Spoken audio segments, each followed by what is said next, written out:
नमस्कार, स्वागत है आपका न्यूज़ लॉन्चर पर। मैं हूं अशोक वानखेड़े, लेकर आया हूं आपका अपना कार्यक्रम द एक्स-रे।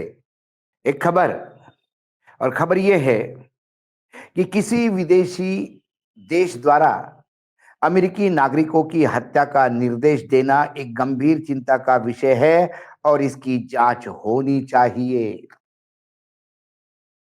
जब ये वक्तव्य मेरे सामने आया, तो मेरे माथे पे चिंता की लकीरें खींच गई और फिर मैंने उसको एक्स-रे से देखा।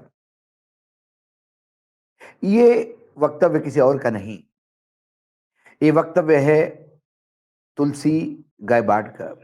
अमेरिका की राजनीति में एक बड़ा नाम, और लाखों भारतीय तुलसी नाम से उनसे जुड़ गए, मानो ये सोचने लगे कि ये भारतवंशीय है। यदि ये अमेरिका में बड़े ओहदे पे पहुंचती है, तो भारत पे इसका बहुत अच्छा असर पड़ेगा। राष्ट्रपति डोनाल्ड ट्रंप ने तुलसी का नेशनल इंटेलिजेंस का डायरेक्टर इस पद पे नियुक्त किया।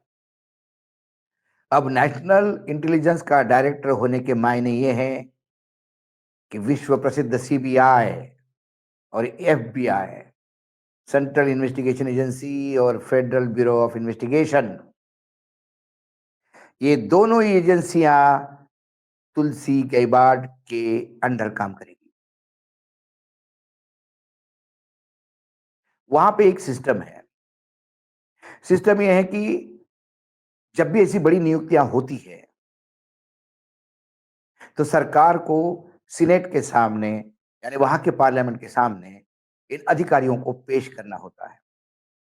तो ये अधिकारी सिर्फ पहचान करवाने के लिए पेश नहीं किए जाते, जैसे हमारे यहाँ नया मंत्रिमंडल बनने के बाद प्रधानमंत्री मंत्रियों को इंट्रोड्यूस करते हैं हाउस को।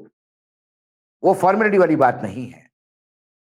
वहां ये बड़ी नियुक्ति के जो भी अधिकारी होते हैं, जब इन्हें सीनेट के सामने पेश किया जाता है, दरअसल ये सीनेट से परमिशन ली जाती है कि हमने इनकी नियुक्ति की, आप इसको अनुमोदित करें। लेकिन इसके पहले उन अधिकारियों को एक कठिन परीक्षा से गुजरना होता है। सीनेट में जो सदस्य है, चाहे वो डेमोक्रेट हो, चाहे वो लिबरल हो, दोनों को, दोनों तरफ से सदस्यों के, यानी across the party line, party से उठ के उन अधिकारियों को बड़े तीखे सवाल पूछे जाते हैं, कड़े सवाल पूछे जाते हैं, और नवनियुक्त अधिकारियों को उसको संतुष्ट करना होता है। यदि नहीं कर पाए, तो फिर हो सकता है नियुक्तियां रद्द भी हो।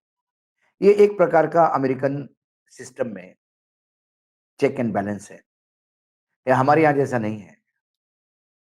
एक कमेटी नियुक्त की, कमेटी में खुद प्रधानमंत्री रहे, उसमें साथ में एक मंत्री रहे, एक लीडर ऑफ अपोजिशन नाम के लिए ले लिया, और राजीव कुमार को बना दिया चुनाव आयोग का अध्यक्ष, ताकि अपने हिसाब से सारा काम करवाएं। अमेरिका से ये चीज सीखने लायक है। और जब डेमोक्रेट और रिपब्लिकन सांसदों ने तीखे सवाल पूछे, तो उस सवाल में एक सवाल ये भी था, जो हरदीप सिंह निज्जर आतंकी जो है हमारे यहाँ खलिस्तानी, हमारे देश में जिसको आतंकी मानते हैं, वो, उसकी हत्या हो गई कनाडा में, और जो अमेरिकी एक नागरिक पर जो हमारे यहाँ आतंकी है, उसके लिए हत्या का प्रयास हुआ। उसमें अमेरिकन एजेंसी ने बाकायदा लोगों को पकड़ लिया। एक अरेस्ट हुआ है, एक आरोपित है जो भारत सरकार कहता है हमारे यहाँ किसी और कारण में उसको अरेस्ट किया गया है।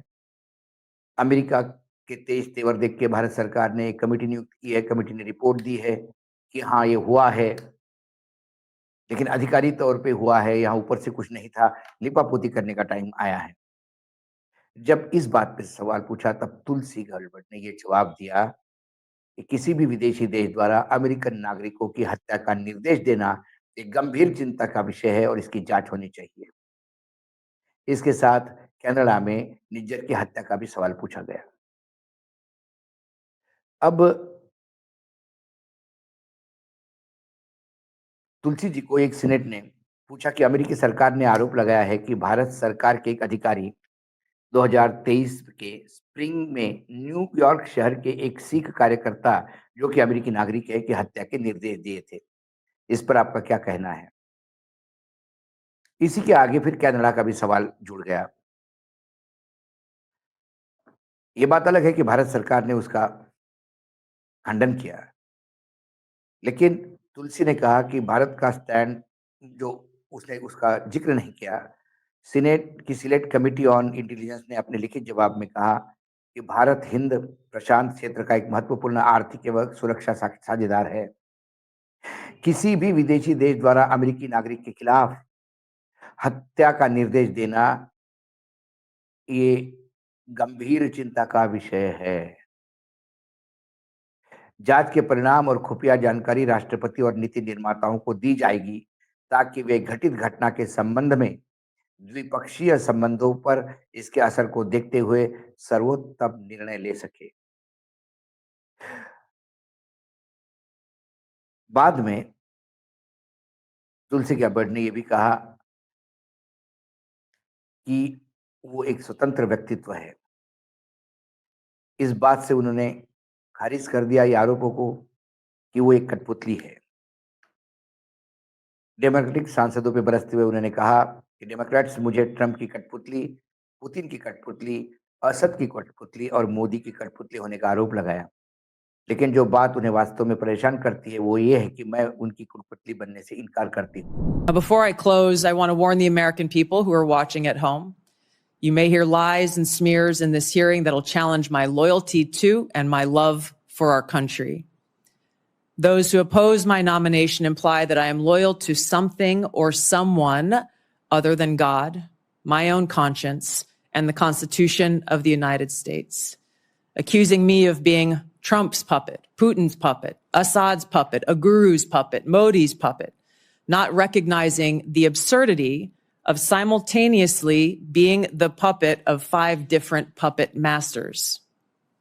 The same tactic was used against President Trump and failed. The American people elected President Trump with a decisive victory and mandate for change. The fact is, what truly unsettles my political opponents is I refuse to be their puppet. अब वो हिंदू धर्म की उपासक है, लेकिन वो हिंदू की मूल धर्म उनका हिंदू नहीं है। तुलसी गैbbard की मां कैरोल पोर्टर गैbbard एक बहुसांस्कृतिक परिवार में पली बढ़ी। समय के साथ उनकी हिंदू धर्म में रुचि विकसित हुई। उनके सभी बच्चों के नाम हिंदुओं के नाम पे ही है: भक्ति, जय, आर्यन, तुलसी और वृंदावन। अमेरिका में खुफिया एजेंसी को नेतृत्व करने वाली पहली हिंदू बनने के बाद उनके हरे कृष्णा हरे रामा का जाप करते हुए एक वीडियो भी सामने आया। लेकिन जब ये सारी बातें हुई, इसका निचोड़ एक ही है कि तुलसी गैbbard कड़े तेवरों के साथ सीबीआई और एफबीआई हैंडल करेगी। ये जो मामला हुआ, अमेरिकी नागरिक की हत्या का प्रयास, उसमें कम से कम सरकार के कमेटी ने ये तो माना कि हत्या का प्रयास हुआ था, और साथ में ये भी कहा कि अधिकारियों के बीच में कोऑर्डिनेशन कैसा हुआ, क्या हुआ, हमको देखना है। बार-बार सरकार दिल्ली को इससे बचाते नजर आ रही थी कमेटी। इसमें दिल्ली का हाथ नहीं है, लोकल लेवल पे ही बात हुई है।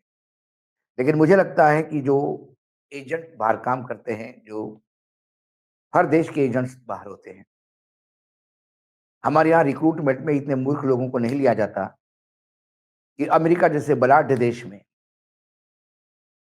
कोई ये प्लानिंग करे। लेकिन जो मेल, जो व्हाट्सएप, जो जो टेलीफोन का ऑडियो रिकॉर्डिंग, ये सारा जिस हिसाब से मिला और गुप्ता को अरेस्ट कर लिया गया। एक विकास यादव हमारे यहाँ वंचित है, उसको अब अमेरिका मांग रही है, और यादव को हमारे यहाँ अरेस्ट करके बता दिया गया है कि किसी और मनी एक्सटॉर्शन के केस में उनको अंदर कर लिया गया है। ये दोनों हमारे यहाँ से कब के निकाल दिए गए, ये भी सरकार कहती है। तो मुझे ये समझ में नहीं आता, ये दोनों यदि सरकारी सेवा में नहीं थे, तो यूं ही किसी अमेरिकन नागरिक की हत्या करने का प्रयास क्यों करते? जो मूर्खतापूर्ण काम हमारे डोवाल साहब के द्वारा हुआ है, मैं डोवाल साहब को इसलिए कहता हूं कि ये सारा जिम्मा उनका है। कनाडा की बात भी गले पड़ गई और अमेरिका तो सर पे चढ़ के अभी नाच रहा है। ट्रम्प साहब भारत के बड़े अच्छे मित्र है, मेरे व्यक्तिगत मित्र है करके यदि मोदी जी ये सोच रहे होंगे कि ये बात यूं ही चली जाएगी, तो ना अडानी को छोड़ा जा रहा है, ना अमेरिकी नागरिक की हत्या के प्रयास करने वालों को छोड़ा जा रहा है। डॉलर के चलते रुपया रगड़ा जा रहा है, लेकिन कड़े तेवर होंगे। ना व्यापार में भारत का कुछ बात सुनने लायक होगी, सब कुछ अमेरिका होगा, क्योंकि ट्रम्प के लिए अमेरिका सर्वोपरि है, दोस्ती नहीं। ये हमारे ही देश में होता है कि किसी एक उद्योगपति को सर पे लेके सरकार चलती है और उसके लिए देश का हित 10 जगह अहित में बदलाया जाता है। मैं जब एक से देखता हूं तो मुझे आने वाला समय और गंभीर दिखता है। तुलसी भी अमेरिका के आंगन में है। यदि हम उसको औषधीय पौधा माने,